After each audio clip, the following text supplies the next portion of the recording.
Hey there, welcome back to Polysthetic. I thought I'd do another Blender tutorial. This time I'm going to be talking about how to bake sounds to animations, and in particular using vertex groups, modifiers, and then making a sound to the strength of those modifiers.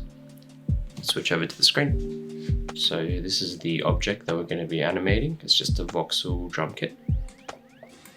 So the first step is deciding what you want to animate.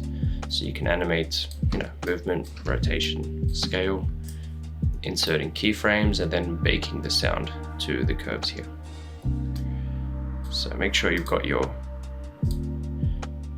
graph editor panel here, and I'll pull up from the bottom here the timeline, just so we can control the keyframe numbers. Now, if you've got complex geometry like this, you could split it up into different objects. You can say, for example, select the kick drum and hit P to separate by selection, and you'll have two separate objects, and then you can adjust the scale like that dynamically. If you've got very complex scenes, you generally want to keep your meshes together, so you can animate the separate portions of the mesh using vertex groups. I'll show you how to do that. So if we head on over to weight paint mode, I'll show you what this looks like. With our object selected, go to Object Data Properties panel. Here are all the vertex groups, and I've assigned, to the different instruments. So I'll show you how to assign it to the kick drum. Let's remove that. And there's a number of ways you can do this. You can draw on the new weight. So first, let's add a vertex group, rename it kick. There's a number of ways you can add weight to vertex groups. The simplest method is simply drawing it on. But before you do that, make sure you're in edit mode and you've selected everything. Or alternatively, select the geometry you want to paint. So if you go to weight paint, now you can add on the strength, and you can adjust the weight value you're adding here and the brush parameters. Alternatively, if you've got a complete separate mesh, what you can do is just select all of the geometry here. So select one of the vertices, Control, press L. Alternatively, you can go select and select linked. So it selects all the vertices that are attached to your selection. And then we can go back into weight paint mode. And notice how the unselected vertices are dull, but these ones are white. Go into weights and click set weight. And that sets your weight value to all the selected vertices. So now all the vertices of the kick drum have an equal weight in this group, while all the others don't have any weight. Let's go back into object mode and see why this is significant. Let's go into the modifiers. Let's go into the object modifiers, and we'll add a simple deformation modifier. Okay, and we'll use the stretch mode along the y-axis. So when we adjust the factor, we've got this little effect here. Open the restrictions drop-down, go to vertex group, and select kick. And now as you change the factor, only the kick drum vertex group is affected. Great. So let's bake a soundtrack to this, and I'll play a soundtrack. I just found this simple drum loop. Typically what you'd want is separate tracks for each instrument. There are some stem separation websites where you can feed a track and it will separate it into drums, bass, and lead, and so on. Or if you're making your own music, you can export your tracks individually. But now I'm just feeding a complete drum pattern into this just for demonstration. So go back to frame number 0, and with a factor of 0, make sure everything's set to 0, right click, insert keyframe here.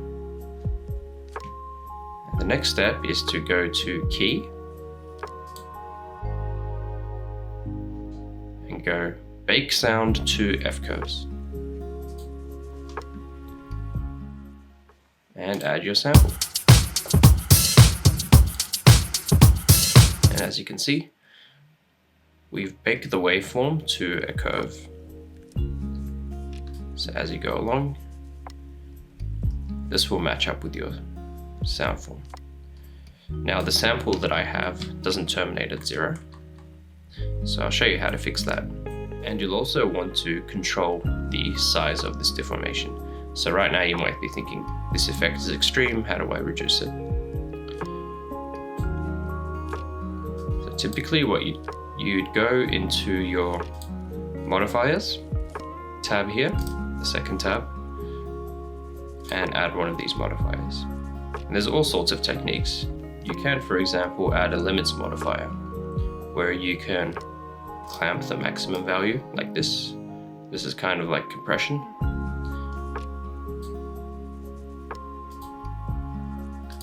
But the best way is to use an envelope. So click on envelope. Now leave your references as they are and add a control point. So this is your frame, and it's your minimum and your maximum multiplier. And this will multiply this waveform by these values at that control point. So here we're on frame 0.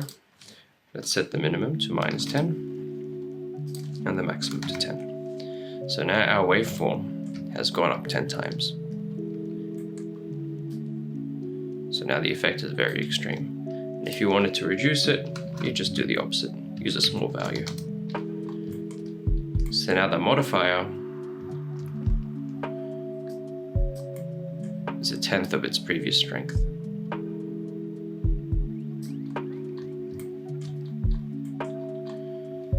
And what you can do is add additional control points. So here where the sample ends, we can add another control point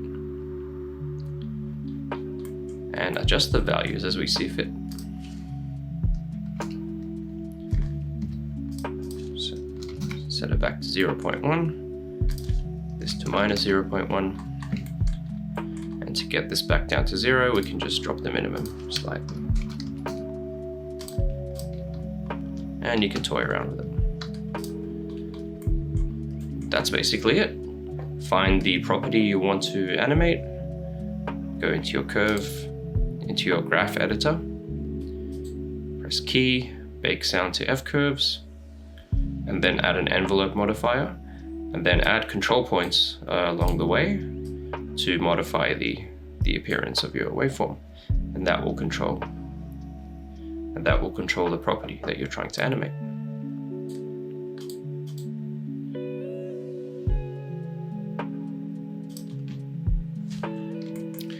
Alright, thank you for watching. Hope you took something away from that. If you enjoyed these tutorials, please let me know what you think in the comments down below.